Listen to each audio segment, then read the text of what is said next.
Hello everyone, I hope you are all fine by the grace Almighty of Allah. I am also fine too. বরাবরের মতো আমি মোহাম্মদ রাসেল ইসলাম আপনাদের মাঝে হাজির হলাম পুরাতন একটা টপিকস নিয়ে, সেটা হচ্ছে নবদান। অনেকেই কমেন্ট করলো যে ভাইয়া আমি নবদান বুঝতেছি না, তে এই জন্য আমি নবদান নিয়ে আজকে একটা ভিডিও তৈরি করতেছি। তো আমি এর আগে ভিডিও করতে চাইছিলাম না, কারণ নগদান একদম পানির চাইতে সহজ, এত সহজ তো আপনারা কেন বুঝতে পারতেছেন না, আমি বুঝতে পারতেছি না। তো চলুন, আমি আশা করি আমার এই ভিডিও দেখার পর আপনাদের আর এই নগদান বিষয়ে একদম কোনো প্রশ্নই থাকবে না।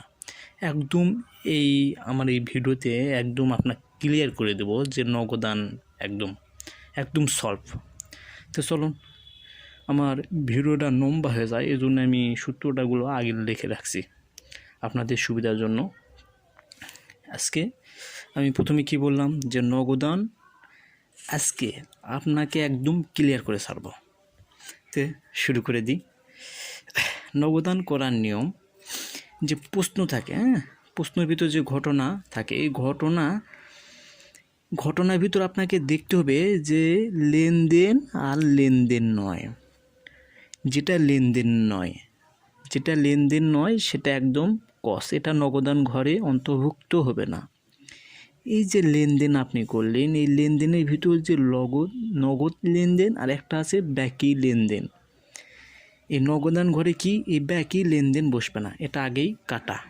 যদি নগদান ঘরে প্রশ্ন থাকে যে বাকি লেনদেন, সেটা কি হবে, এটা নগদান ঘরে বসবে না। আমার কথাগুলো একটু মনোযোগ দিয়ে শুনবেন, আমার ফোন দিয়ে ভিডিও করা। আশা করি আমার আজকের এই ভিডিও দেখার পর আর নগদান এই ভিডিওটা আর কারো দেখা লাগবে না। তো এই যে নগদ লেনদেন করলেন, নগদ লেনদেনের ভিতর যে নগদ প্রাপ্তি ঘটলো, নগদ প্রাপ্তি মানে আপনি যেটা পেয়েছেন, আপনার কাছে যেটা আসছে, সেটাকে বলা হয় নগদ প্রাপ্তি। এটা কি ডেবিট, এটাকে প্রকাশ করা হয় ডেবিট দ্বারা। আর নগদ প্রদান এটা কি, আপনার কাছ থেকে যেটা চলে গেছে, আপনি দিয়েছেন, এটা হলো কি ক্রেডিট। তো আরেকবার আমি রিপিট করতেছি, এই যে ঘটনার থেকে লেনদেনের থেকে যে নগদ লেনদেন আর বাকি লেনদেন, এই বাকি লেনদেনগুলো বসবে না, একদম নগদ লেনদেন। নগদ মানে কি একদম যেটা নগদ ক্যাশ, এটাই হলো খেলা, নগদের খেলা। নগদ লেনদেনের ভিতর যেটা নগদ প্রাপ্তি, যেটা তোমার কাছে আসবে সেটা ডেবিট, আর যেটা চলে যাবে সেটা ক্রেডিট। এই যে লেনদেন করলেন, লেনদেনকে আমি কি করব, যখন আমি ঘরে সাজাবো লেনদেনকে আমি প্রথমে জাবেদা করে নেব। এখন যারা জাবেদা বোঝে না, তো আমি এর আগে একটা ভিডিও ছাড়ছি, এই ভিডিওটা আমার ভাইরাল হয়ে গেছে, জাবেদা বিষয় 2.1K হয়ে গেছে। তে ওই যারা জাবেদা বোঝে না তারা কিন্তু নগদান করতে পারবেন না, মানে একটু সমস্যা হবে আপনাদের জন্য। যারা জাবেদা পারে না, যারা জাবেদা বোঝে না, তারা আমার অবশ্যই ওই ভিডিওটা দেখবেন। তো লেনদেনের পর কী করবো, আমরা জাবেদা বের করবো। জাবেদার পর যে যদি ব্যাংক হিসাব যদি ডেবিট হয়, তাহলে ডেবিট দিকেই লিখব। আমার কথাটা একটু নাহলে স্কিপ করবেন, স্কিপ করে শুনবেন। যদি ব্যাংক হিসাব যদি ডেবিট হয়, ডেবিট দিকে লিখব বিপরীত নামে। এই যে বিপরীত নাম, এটাই নগদানের হলো, এটাই খেলা, বিপরীত নাম নিয়ে খেলা, কখনো আসল নাম বসবে না।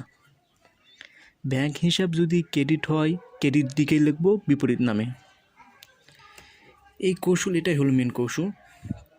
ব্যাংক হিসাব বা নগদান হিসাব যদি ডেবিট হয়, আমি কি লিখব, ডেবিট পাশে লিখব, কিন্তু কি বিপরীত নামে। আর যদি ক্রেডিট হয় তাহলে ক্রেডিট দিকে লিখব, জাস্ট কি এই যে বিপরীত নাম, এই বিপরীত নামটাই লিখতে হবে। আর কোনটা এন্ট্রি আলোচনা করে আমি সরাসরি একদম এক্সাম্পলে যাব। কোনটা এন্ট্রি একটু বুঝা দিই। কোনটা এন্ট্রি মানে এই যে নগদান ঘরে দুই পাশে বসাইতে হয়, এটা অনেকে ঝামেলা মনে করে। এটা একদম ঝামেলা না, একদম ইজি। কোনটা এন্ট্রি, যা বাংলা বলে হলো বিপরীত দেখিলা।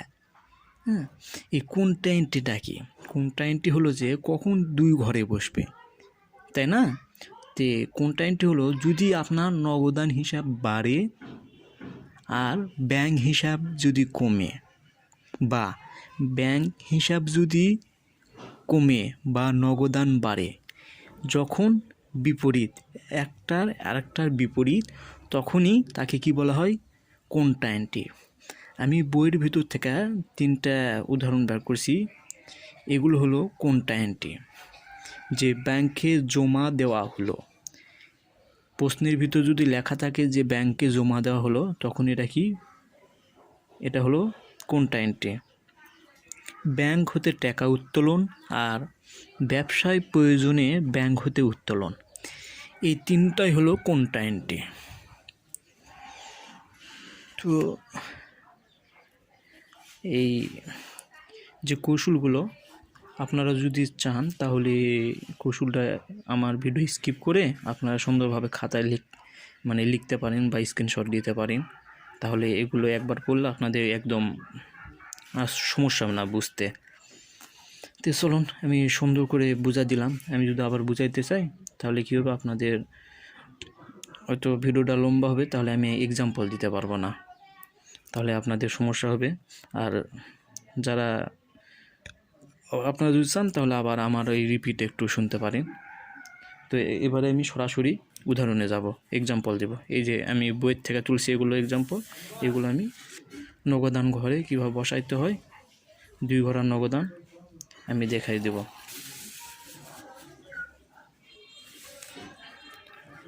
এটা হলো আপনার 2 ঘরা নগদান। 2 ঘরা নগদান আর 3 ঘরা নগদান একদম একই বিষয় ভাই। এটা হলো ডেবিট সাইড, এটা হলো ক্রেডিট সাইড। এটা হলো ক্রেডিট সাইড। এটা হলো কি? 2 ঘরা নগদান, 2 ঘরা নগদান। আর 3 ঘরা নগদানে কি? একটা হলো যে ওই যে আপনার বাটা আছে, বাটা, এই বাটাটা বসে। আপনার 2 ঘর নগদান বুঝলে আপনি 3 ঘর নগদান পারবেন। তো 2 ঘর নগদানে 2টা টাকার ঘর, একটা নগদ টাকা, একটা ব্যাংক টাকা, একটা নগদ টাকা, একটা ব্যাংক টাকা।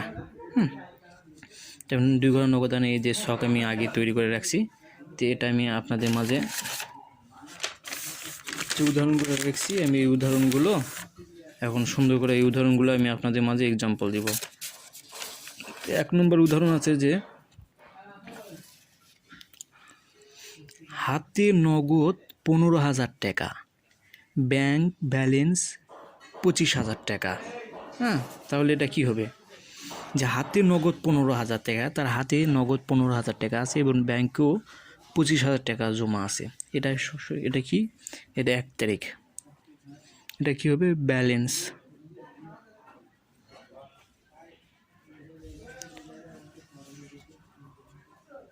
এটা ব্যালেন্স বিডি নামে বসবে, কারণ এটা মূলধন হিসাবে না, এটা তার হাতের নগদ আছে এবং ব্যাংকেও আছে, এই জন্য আমি এটা ব্যালেন্স বিডি বলে কি লিখলাম।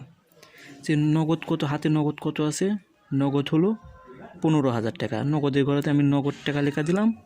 আর ব্যাংকে কত আছে? তার 25,000। এই যে ব্যাংকে 25,000 আমি লিখে দিলাম। একদম সহজ ভাই। তো এবার 2 নম্বর উদাহরণে যাই। 2 নম্বর কি বলছে? যে 2 নম্বর বলছে যে 12,000 টাকা পণ্য ক্রয় করে চেকে 7,000 টাকা এবং নগদে 5,000 টাকা পরিশোধ করা হলো। যে আপনি কি করেছেন? পণ্য ক্রয় করেছেন কত? 12,000 টাকা। এই যে পণ্য ক্রয় করছেন না, ক্রয় হিসাব কী হবে? ক্রয় হিসাব ডেবিট। এখানে আমি সুন্দর করে লিখি, দেখেন 2 নম্বর ক্রয় হিসাব ডেবিট। আর যে নগদ টাকা চলে যাচ্ছে, নগদান হিসাব ক্রেডিট। দেখেন ক্রয় হিসাব ডেবিট আর নগদান হিসাব কি? ক্রেডিট। তাহলে এই যে নগদান হিসাব ক্রেডিট, আমি কি লিখবো? আমি ক্রেডিট দিকে লিখবো। এটা কয় তারিখ? 2 তারিখ। এই যে 2 তারিখ আমি এটা ক্রেডিট দিকে লিখবো, কিন্তু কি নামে? বিপরীত নামে। এই যে ক্রয় হিসাব নামে, ক্রয় হিসাব। এখানে কি আছে? নগদান হিসাব আর হলো কি? ক্রয় হিসাব আর নগদান হিসাব। আমি প্রথমে কি করলাম? এখানে জাবেদা করলাম এখানে। যে 12,000 টাকা পণ্য ক্রয় করে 7,000 টাকা চেকের মাধ্যমে দেওয়া হয়েছে। চেক মানে কি, এটা ব্যাংকে যাবে। আর নগদে দেওয়া হচ্ছে 5,000 টাকা। তাহলে ক্রয় যেটা আপনি ক্রয় করেছেন, আমি জাবেদা আগে বুঝাইছি, যারা জাবেদা বোঝে না তারা ওই ভিডিওটা আমার অবশ্যই দেখে আসো। তো জাবেদা কী হবে, এখানে ক্রয় হিসাব ডেবিট আর নগদান হিসাব ক্রেডিট। নগদান হিসাব ক্রেডিট আমি ক্রেডিট দিকে লিখবো, এই যে আমি ক্রেডিট দিকে লিখছি, কিন্তু বিপরীত নামে। কী নামে? বিপরীত নামে। এই যে ক্রয় হিসাব ডেবিট লিখলাম। নগদ কত দিছে? নগদ হলো 5,000 টাকা। এই যে নগদ 5,000 টাকা, আর চেকে দিছে কত? 7,000। এই যে 7,000 টাকা।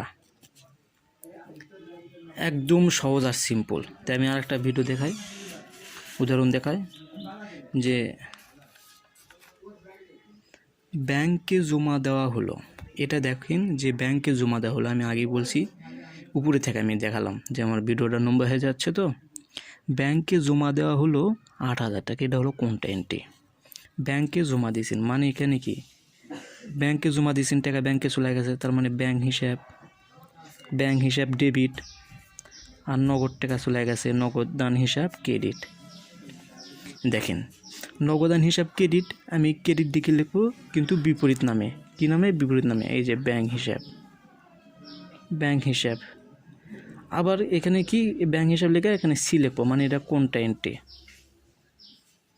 তাহলে ব্যাংক হিসাব এখানে লিখলাম। তাহলে ব্যাংক হিসাব ডেবিট, আমি বলছিলাম ব্যাংক হিসাব ডেবিট হলে ডেবিট দিকে লিখবো কিন্তু বিপরীত নামে, নগদান হিসাব নামে। এখানে 2 তারিখ দিয়ে নগদান হিসাব, এখানে সি দেবো কোনটা এন্ট্রি। কয় টাকা? 8,000 টাকা। এই যে ব্যাংকে 8,000 টাকা, ব্যাংকের ঘরেতে আমি 8,000 টাকা করে দিয়ে দিব। এই যে 8,000 টাকা। একদম সহজ আর সিম্পল। আমি নগদানের মতন এত সহজ কোনো ইয়ে নাই। এই যে কোনটা এন্ট্রি নাই, কোনটা এন্ট্রি ঝামেলা।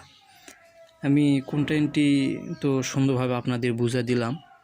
তাই আমি আশা করি যে এরকম হয়তো ভিডিও আপনারা আর পাবেন না। তো চলুন আরেকবার সুন্দর করে একটু ইয়া করি, যে ব্যাংকে জমা দেওয়া হলো 8,000 টাকা। এই যে ব্যাংকে জমা দেওয়া হলো 8,000 টাকা। এটা হলো কি, কোনটা এন্ট্রি, মানে ব্যাংকে জমা দেওয়া হলো। ব্যাংক হিসাব কি? ডেবিট, নগদান হিসাব ক্রেডিট। তা আমি কি বলছি, যদি ব্যাংক হিসাব যদি ডেবিট হয় তাহলে আমি ডেবিট দিকে লিখবো। এই যে আমি ডেবিট দিকে লিখছি, কি নামে? বিপরীত নামে। বসাতে হয়। বিপরীত নাম কি? এখানে নগদান, এই জন্য নগদান হিসাব লেখা। এখানে কোনটা এন্ট্রি সি দ্বারা প্রকাশ হয়। ব্যাংকে জমা কত? 8,000 টাকা। এই যে আমি 8,000 টাকা বসা দিছি। তাহলে আর একটা থাকলো এখানে একটা বসালাম, যে ব্যাংক হিসাব বসালাম। এইবার এখন আছে যে নগদান হিসাব ক্রেডিট, যেহেতু এটা কোনটা এন্ট্রি 2 দিকে বসবে, যে নগদান হিসাব ক্রেডিট, আমি এই যে ক্রেডিট দিকে আমি বসাছি কিন্তু কি বিপরীত নামে। এই যে ব্যাংক হিসাব নামে, ব্যাংকে আমি 8,000 টাকা বসে দিয়েছি। তো আমি যদি এতগুলো এক্সাম্পল আমি দেখাতে চাই তাহলে অনেক সময় লাগবে নি। তো আমি আশা করি এই যে আমি এর আগে যে সূত্রটা আমি আপনাদের দেখালাম, ওই সূত্রটা আপনারা কি করবেন, জাস্ট সূত্রটা একটু লিখে আপনারা প্র্যাকটিস করবেন বারবার। আপনারা যদি প্র্যাকটিস না করেন ভাই, তাহলে সব কিছুই কঠিন। আর আপনি যদি প্র্যাকটিস করেন তাহলে সব কিছুই সহজ। তা আমি আশা করি ভাই, আমার এই যে 13 বা 14 মিনিটের যে ভিডিওটা করলাম, আশা করি এই যে নগদান, আমার এই ভিডিও আমি আপনাদের জন্য তৈরি করলাম। যে আমি এই যে আপনাদের জন্য তৈরিটা করলাম, এটা কিসের জন্য জানেন ভাই? কারণ আপনি যদি কোনো একটা জিনিস জানেন, সেটা যদি আপনি আপনার কাছে রেখা দেন, তাহলে আপনার মেধা বিকাশিত হইবে না। আপনি যা জানেন তা প্রচার করেন। আপনি যত প্রচার করবেন, আল্লাহ তাআলা আপনাকে তত জ্ঞান অর্জন করার কি রাস্তা দেখে দিবে। আর এরকম যদি আমার ভিডিওগুলো যদি ভালো লাগে, অবশ্যই বেল বাটনটা ক্লিক করে রাখবেন, যে আমি ভিডিওগুলো আপলোড দেওয়ার সাথে সাথে যেন আপনারা পেয়ে যান। আর অবশ্যই আমার জন্য একটু দোয়া করবেন। আসরে আজান দিছে, তো আজকে মনে আল্লাহ হাফেজ, এইটুকুই।